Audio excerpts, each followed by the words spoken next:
Estamos en la escrituración de la casa con los bonos que había dado el gobierno. Ah, sí, sí. Está bien. Al fin y al cabo... Estos papeles no sirven. Uy, perdón. No. Estos papeles no sirven. ¿Está bien ahí? Está perfecto. La casa se tiene que escriturar a nombre de mi padre porque yo era menor de edad. Con lo cual tuve que explicar de dónde venía el dinero y eso constaba en la escritura original. Y se pagaba una cuota semestral que yo la pude pagar, con lo cual se pudo arreglar. Nos fuimos a vivir entonces a Fructuoso Rivera, en donde él arregló la casa que tenía la singularidad que era comienzo de una línea de edificación que daba justo en la mitad de la calle que venía del frente. Es decir, que estaba fuera de línea de edificación toda la manzana que seguía. Con lo cual, la casa tenía una especie de televisor natural. Abriendo las ventanas, uno miraba afuera y veía todo el mundo que pasaba, que venía. Bueno, una de las cosas de mi padre fue, cuando vino la televisión, de que no había televisión. Entonces esto llamó la atención, nos llamó la atención a nosotros, mucho, pero él lo dijo nada más y no dio ninguna explicación. No quiero televisión. Y no quiero que pierdan tiempo, ni siquiera jugando ajedrez. Prácticamente no quiere decir lo que literalmente dice, quiere decir otra cosa. Nosotros éramos pobres y no teníamos la opción de juegos en donde pudiera ejercitarse la mente por ejercitarla simplemente. Nos fuimos a esa casa, él iba en bicicleta cuando tenía que ir a trabajar a la fábrica militar y volvía. Nosotros estábamos ubicados en el centro, comenzamos a armar las bibliotecas en las paredes de la misma casa.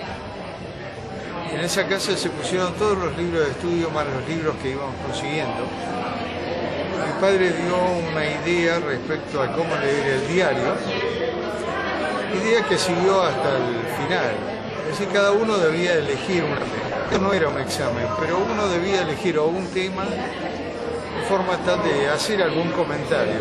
Es decir, que no fuera solamente información, sino fuera una especie de análisis contextualizado o análisis crítico o análisis histórico de tendencia de lo que se estaba tratando.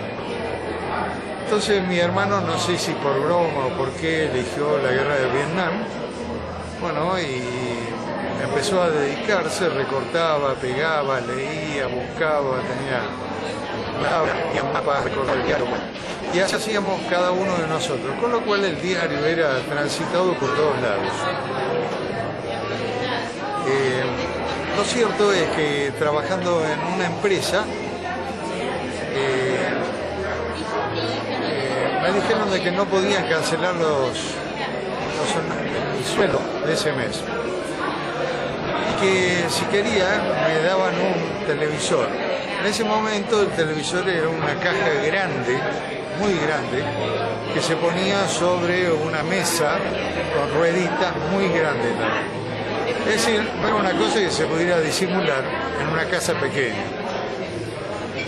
Entonces, hablo con mi madre y le digo, mira, dale, yo sé que papá no quiere que pongamos el televisor, pero esta gente no puede pagarme y dice que si quiero. Bueno, entonces mi madre dice que le va a preguntar. Yo dije, no le pregunté, ya como fue muy claro, no le pregunté. No, le voy a preguntar. Lo cierto es que esto estaba unido a un concepto que también tenía mi padre. Cuando él trabajaba, tenía que cumplir los horarios de comidas que le permitía el trabajo. Cuando nosotros estudiábamos, hacíamos lo que podíamos con nuestros horarios. Y comenzamos a tener otros intereses, con lo cual sábado y domingo por ahí nos borrábamos, digamos así. Entonces, cuando se dio cuenta de esto, un día dijo, bueno, este domingo los quiero todos. Bueno, estábamos en la mesa y dijo, bueno, a partir de hoy, los domingos se come en esta casa, todos. Sí, pero yo tengo una amiga, que su amiga venga acá. Pero yo tengo una novia, que su amiga venga acá. Pero los muchachos se reúnen, que sus amigos vengan acá. Es decir, que nuestra mesa, a más de ser pobre y ser larga, se agrandaba según las circunstancias. Pero evidentemente había una concomitancia entre comedor y cocina, porque a mi madre le gustaba cocinar y que se comieran todo lo que hacía. Con lo cual había una simbiosis muy apreciada por todos aquellos que estudiamos y que no teníamos las familias ahí, a veces, que era el encontrar familia así como huésped de vez en cuando y poder comer. Por supuesto, en el almuerzo o en la cena, la conversación no era trivial ni anecdótica. Generalmente se hablaba si él preguntaba algo o si alguien tenía algo que comentar. Pero los comentarios eran escuetos. Por ejemplo, cuando uno de mis hermanos decidió casarse, fue un domingo, lo dijo en la mesa, todos intuíamos, pero era un tema de él, y mis padres no se metían. Lo dijo en la mesa, yo pregunté cuándo, dijo dentro de 15 días, mi madre preguntó cómo es el tema de la iglesia, le dijeron ya están hechas las amonestaciones y qué sé yo cuánta historia, con lo cual seguimos adelante con la novedad. En la mesa no volvimos sobre el tema porque esperábamos que el que había dado la noticia diera más aclaraciones. No lo dio, mi padre tampoco las pidió. Cuando se fue acercando el fin de semana, yo pregunto en la mesa, ¿cómo hacemos para el casamiento? Y creo que le dije, sería conveniente que vayamos a ver la familia de la chica esta para ver qué tenemos que hacer. Sobre todo la familia estaba en un pueblo del interior, así que teníamos que ir con el Fiat 600. Esto significa que fuera mi padre, mi madre y yo hasta la casa de esta familia. Nos reciben muy bien. Hablamos de quedarnos a almorzar, entonces vamos a hacer un asado. Empezaron a prender el fuego. Se prendió el fuego, se puso el asado, se empezó a comer, se terminó de comer. Y hasta ese momento el tema no había salido. Entonces mi padre nos mira y le dice, señor fulano, dice, ¿usted sabe lo que van a hacer los chicos? Y el hombre, muy calmo, le dice, sí, conozco a su hijo, estoy de acuerdo con lo que va a hacer mi hija, estoy bastante de acuerdo de que ellos se casen. Entonces mi padre dice, bueno, está todo bien. Y este fue el gran diálogo de la gente que no habla porque sí, y que deja las responsabilidades en la madurez de la gente que tiene que seguir adelante. Entonces no hay que tener ni la ansiedad ni subrogar lo que no es subrogable, ni avasallar lo que es el crecimiento de la vida. Y esos espacios los tuvimos siempre, aún en situaciones graves. Bueno, al fin y al cabo, los almuerzos eran con mi padre.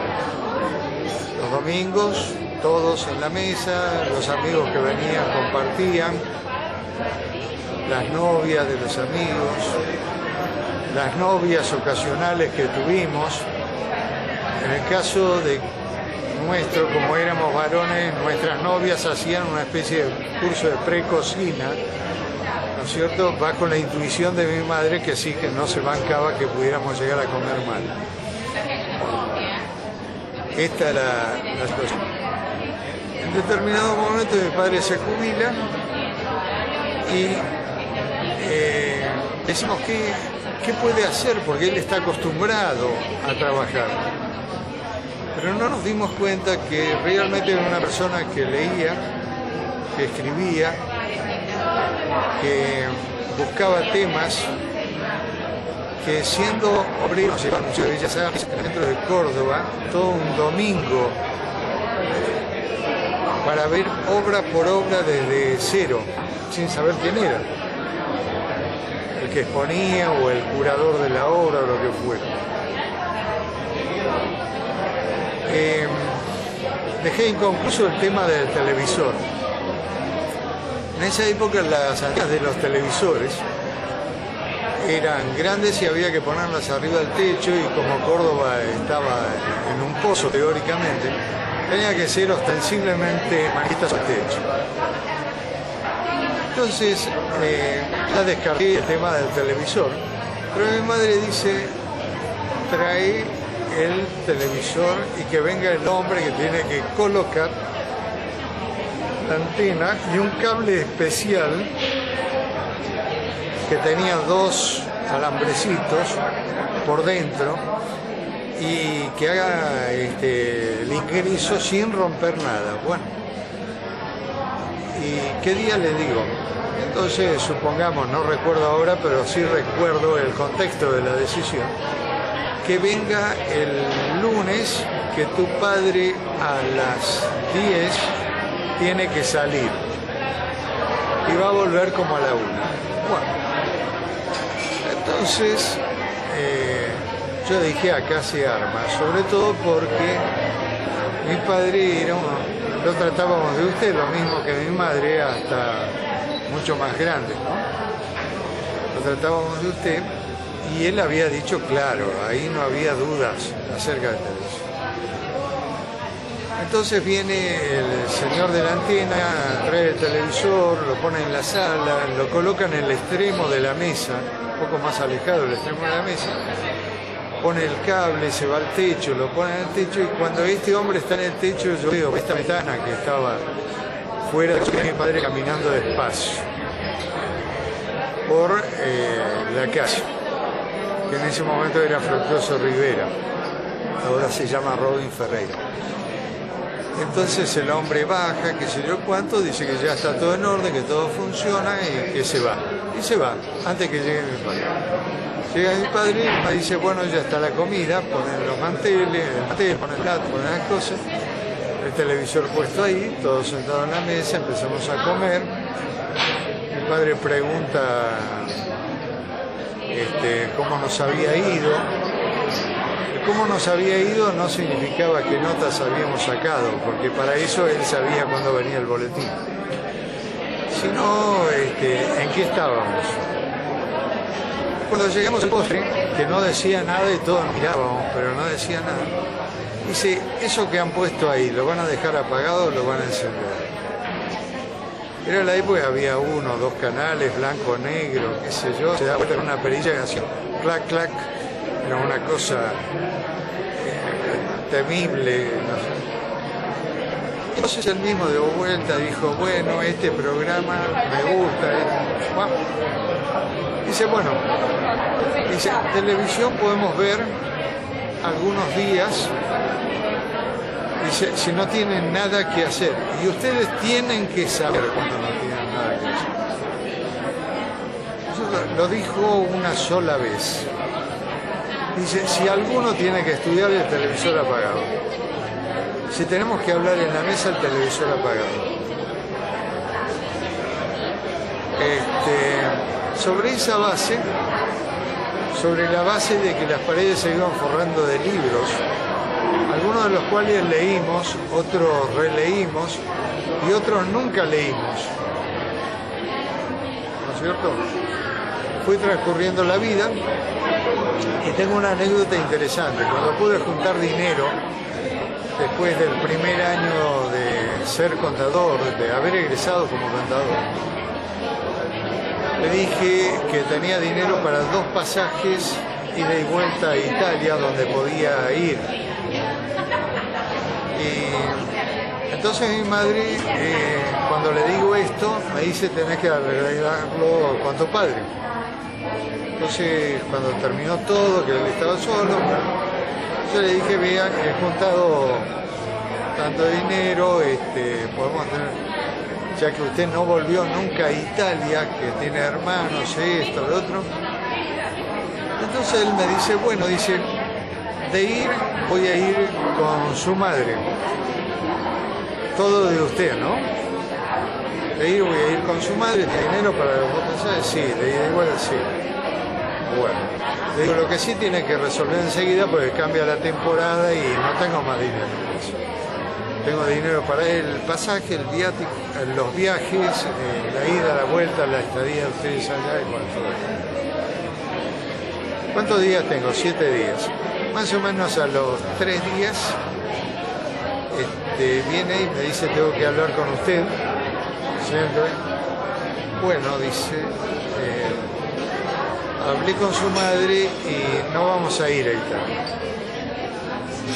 Y se ve que yo hice como una leve sonrisa o algo así.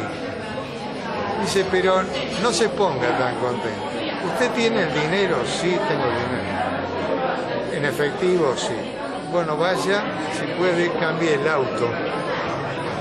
Entregue el viejo, que lo empujábamos todas las mañanas, para que arrancara. Era un Nissan, que él arreglaba y centraba los carbones, que era toda una tarea que cualquier taller nos hubiera matado o tenía que cambiar el auto. Bueno, voy a comprar un auto. Llego al ISER, me dicen: autos no hay disponibles, tiene que esperar 6 meses, 8 meses. Voy a la agencia Fiat de Buenos Aires, que estaba cerca del puente, y 1, 2, 3 veces, y me dicen: no, contador, aunque tenga el dinero, no hay posibilidad del auto. Entonces miro y había un coche, un Fiat 105, color amarillo patito, totalmente llamativo, que había sido devuelto por el color. Yo había pedido blanco o negro, así que no tenía nada que ver. Voy a mi casa, comento esto y mi padre dice que sea amarillo. Así que compré el auto, lo saqué, era anterior a los carnavales.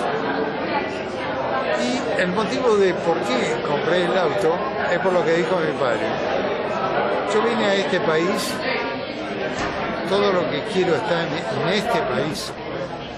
Quiero conocer este país y recorrer las zonas por donde yo empecé a trabajar.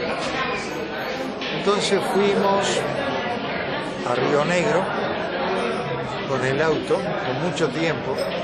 Recorrimos los lugares que ellos marcaban. Vayamos a tal lado, entremos por este camino, veamos si vive fulano. ¿No es cierto? En algunos casos vivían, en otros casos la apuesta era equívoca. Fuimos a Puerto Belgrano, a Bahía Blanca, todo por tierra. Al tiempo fuimos a la quebrada de Humahuaca hasta Bolivia. Al tiempo fuimos a las cataratas del Iguazú. ¿No es cierto?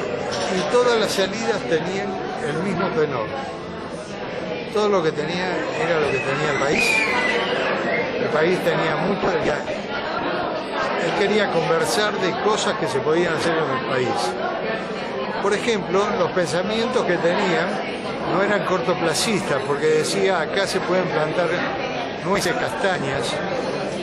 Sí, pero eso te llevaba a ver cómo era el nogal y el castaño. Vos decías: sí, pero hay que esperar 20 años. Hay que esperar, lógicamente, pero si no, dentro de 20 años no están. Bueno, él nos acompañaba incluso a algunos deportes.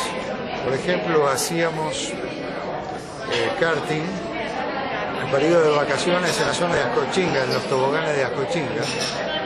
Y el karting no era nuestro, porque era lujo, pero el colegio tenía uno que no andaba, entonces mi padre entregaba como servicio arreglar el motor Saps Televel, que tenía el cárter, o arreglar lo que fuera del cárter, y hacer la cosa, y que lo pudiéramos usar.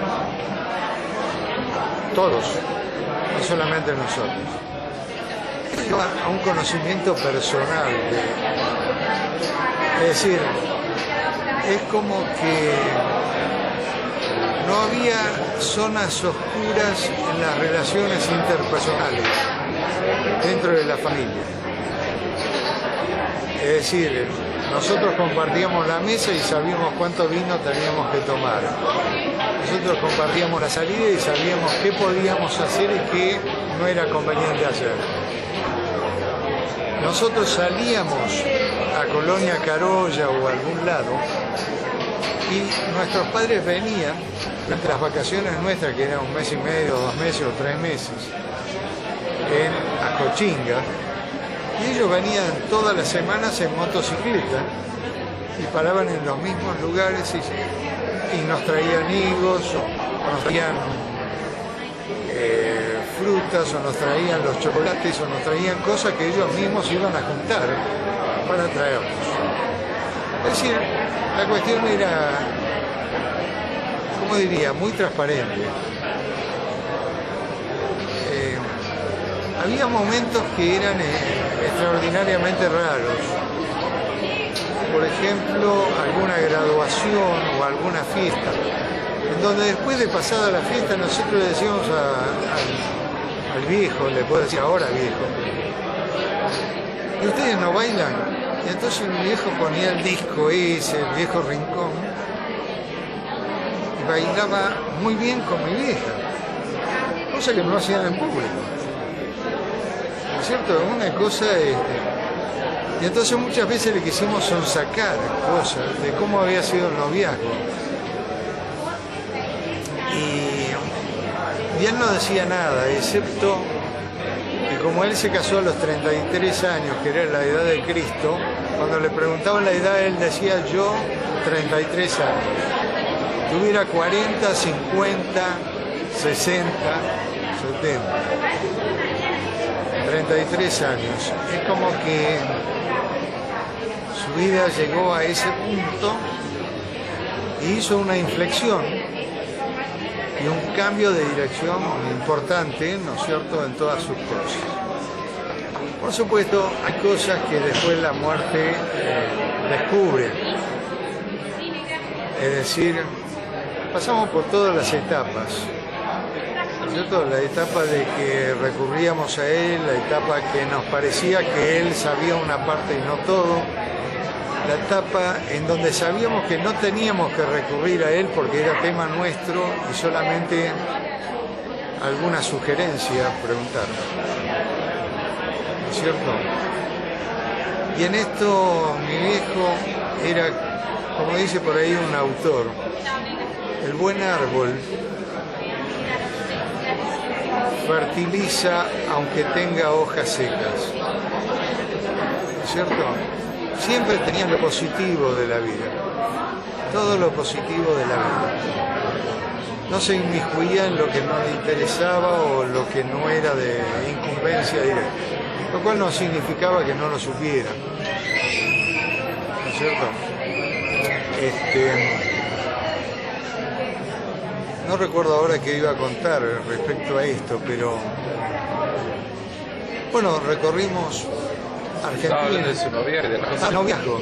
Entonces, cuando fallece, toda la cosa de mi padre, ya que él fallece primero en el año 80, todas las cosas de mi padre pasan a mi madre, con lo cual encontramos que mi madre en algunas cosas se emociona. Con el tiempo, un día conversando, le pregunto qué cosas había encontrado. Ella había encontrado todas las tarjetas que en esa época se coloreaban y que mi padre le mandaba en el noviazgo a ella y que ella le mandaba a él, y las cartas que ella le mandaba a él, toda esta historia, en donde vimos que realmente había una cosa muy profunda. Es decir, primero de todo había un alto porcentaje de sentimientos y había una cuota de responsabilidad, como conociendo cuáles eran las barandas del puente para no caerse. Y el resto era, bueno, hagamos esta aventura, ¿no? Hagamos esta aventura. Entonces, yo por ahí conservo algunas de las cartas, algunas las regalé a mis hermanos en los aniversarios de fallecimiento, según lo que dijeran o según lo que comentaran. Pero mi padre tenía un concepto claro respecto a la muerte, es decir, no dramatizaban, ni se anticipaban, ni le interesaban, ¿no? Si él hubiera leído Cortázar, quizá decía lo mismo que Cortázar, que cuando se termina el juego, el rey y el peón vuelven a la caja, ¿no? Es decir, que estamos nivelados al comienzo cuando nacemos y al final cuando morimos. Bueno, prácticamente él me viene a visitar, es decir, en el año 76 yo estaba trabajando por el Consejo Federal de Inversiones adscripto a la Presidencia de la Nación, es decir, un periodo antes fue en la tercera presidencia de Perón, en la sala de situación. Cuando lo sucede María Estela Martínez de Perón, me quedo un mes más en esa función y decido salir del sector público y me voy al sector privado, a trabajar en la zona del Valle de Río Negro, pero a trabajar en la parte administrativa, no hacerme cargo de nada que ya habíamos